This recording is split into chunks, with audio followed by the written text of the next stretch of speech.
Yung interview na ito, Joyce, part of the fellowship program of the Philippine Press Institute and Novartis Philippines on last year, breast cancer. Pero ngayon, nakakonsentrate sila sa cardiovascular diseases. And knowing mga taga-Cordillera, meat eaters, meat lovers because of what-what. O, di ba?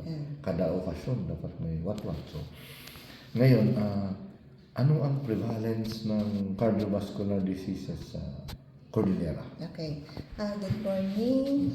Ako po si Joyce Liliarta, NCD, Non-Communicable Disease Coordinator ng CAN. So, regarding this, meron po tayong data sa, ito yung mga top 10 leading cause of mortality in CAN for the year 2019 to 2023. Actually po, for isa dyan is the cardiovascular disease, cancer, chronic kidney disease, hypertension, myocardial infarction, COPD, diabetes mellitus, vascular disease.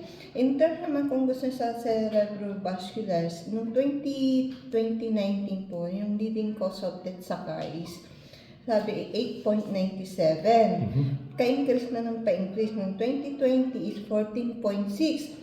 2021, 10.92, 2022, 20.47, 2023 is 10.19. Yeah. Itong 2020 medyo bumaba kasi siyempre nagkaroon tayo ng mga awareness, naging ano na yung mga tao. Health conscious. Opo, conscious na sila with the health of you, with the PIO and PIA and the HEPO and CNE ng Cordillera. Medyo nagkaroon ng medyo alarming po to. Kaya more on tayong sana yung prevention. Opo. And then, ano pa sir, nila? So, ano yung parang causes ng ating cardiovascular diseases? Ano yung parang triggering factor? O yung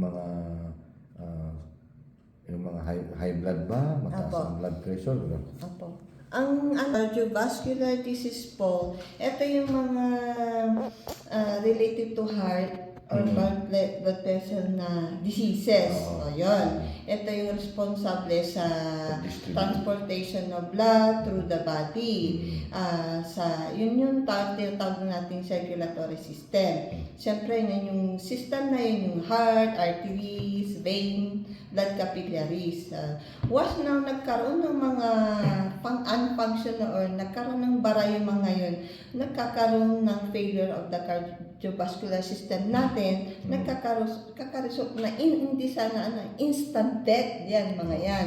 Possible po yung mga causes, yung gaya na stroke, coronary artery disease, high blood pressure. Minsan, mostly, yun yung sinasabi nilang yung sudden death is cardiac arrest.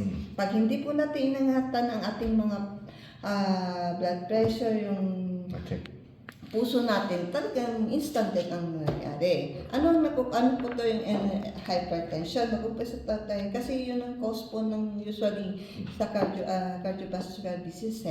Yung hypertension, ito yung pagtaas ng presyon sa dugo dahil sa pagbara ng mga natin, yung sinasabi ng cholesterol, naiipon po kasi dun sa vein natin, yung pagkain natin ng matataba.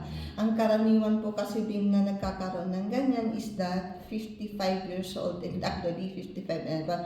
Pero dahil sa ating generasyon ngayon, ang ating sedentary style, life, ganon, hindi tayo gumagalaw-galaw, puro sedentary life, tapos yung pag-iinom ng alat, panigarilyo, overweight, tapos pagpapupuyat. Processed food. Hindi tayo natutulog sa tamang oras. Yun, tapos pagkain natin talaga ng matataba at maalat. Yun talaga yung mga causes ng pagtaas ng hypertension. Pag yung hypertension, hindi po siya na-manage, Hindi ko na rin, hindi tayo nagpapa-check up, hindi natin alam may tataas na pala ang blood pressure natin. Yun, tatakbo na siya sa stroke, cardiovascular, part ng cardiovascular po yung disease, yung stroke, nagkaroon ng MI, mga ganun po. Myocardial infarction, and heart attack, yun na lang, para mas simpler. Pero actually minsan po, pati blindness and kidney failure. Yun po. Yun ang parang effect. Predisposing factor. Ano sila yung mga risk factor bakit nagkakaroon po ng cardiovascular. Minsan din po is nasa genetic po yan.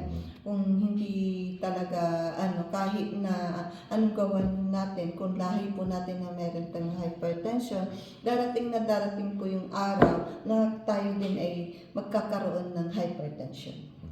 90 to 100% kung naagapan po. Kaya sabi niya, prevention is better than cure. Once na yung tao aware ka na mataas, nagpapa-annual check-up, gano'n. Tapos, kasi sa stroke may pa yan, different level. May simple lang, mild, moderate, and serious. Pag mild, usually pag mild po, yung iba hindi na nila alam, nagka-mild stroke, parang natulala, dahil pala na stroke nila. Pero pag natakbo ka agad sa hospital, maagapan po, may proper management po yan. So yung ano yung kung may nararamdaman, ano yung ideal time na dapat mabigyan ng medical attention para yung chances of survival ay okay at saka hindi... Ang pinaka ma-advise ko siguro, basta may nararamdaman kayo ng kakaiba, kasi minsan masakit ang ulo or yung batok, yung sign ng hypertension ulo or batok or medyo naglalapo yung mga mata, yun. Kung sana ganun, takbo ka agad sa nearest hospital. 15 minutes dapat o 30 minutes? Depende naman po kasi sa bahay yun di ba? Kasi yun yung kalayo. Yun yung parang... Kaya nearest, dapat tatakbo ka or nearest hospital. Sana kung parang may... asap. Kung may, malay nyo, or kung may nurse ka agad na nandun, or something, help mo na marunong mag-BP, ganito, or minsan kasi sir, may mga gamot, o alam nilang na, pwedeng yung sabi nila yung clonidine, parang ilalagay sa tank para bababa yung kaagad na. Pagkabigay ng takbo kaagad sa kaya pero kung may mga kasi, may mga tao na ang taas pala ng blood pressure na nila, hindi nila alam na mataas na yung blood pressure nila, parang walang symptoms, wala silang nararamdaman. Yun ang medyo mahirap dahil hindi sila kasi nagpapa-annual check-up. Hindi man lang sila bumibisita sa health center natin, mga ganon. Pag hindi natin gawain, galing po ng Pilipino yun, wala naman ako nararamdaman. Hanggang pag grabe na, yun na, doon nalalabas na stroke na sila, nataas na pala. Pero ang best po talaga is yan, sana may magpa-annual check-up or visit naman, punta sila sa health center or nearest hospital. Libre naman po lalo sa health center. Libre din po yung sa yung hypertension, diabetes, libre po yan. Ino-augment po ng DOH po yan. May binibigay po tayo. And then, annual check-up. Tapos, syempre, control natin sa sarili. Kumain po tayo ng low calories o ang tawag doon yung high fiber and then low salt, low fat, ganon. Low sugar. Low sugar din.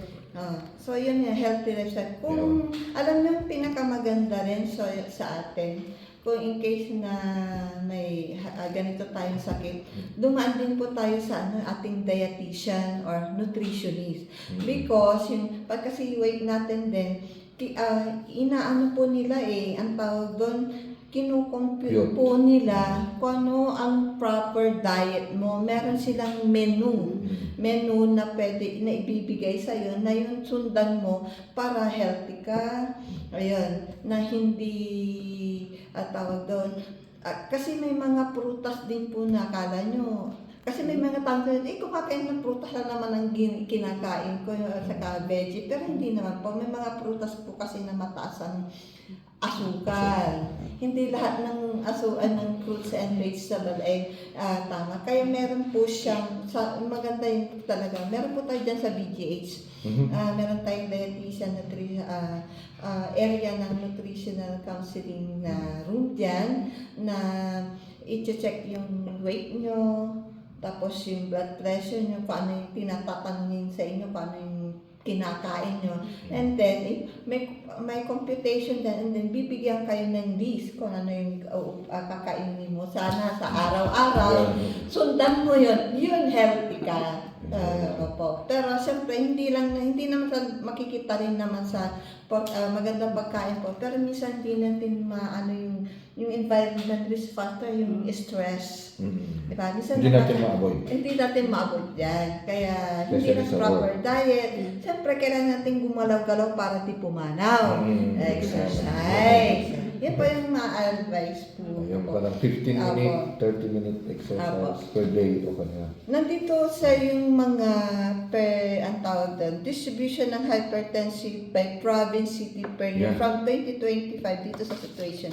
Ito na yung guide niyo po. Okay. Yan. So, aside from kanina, ano pa ba ang gagawin ng isang tao para ma-prevent yung sakit na yan and to live longer?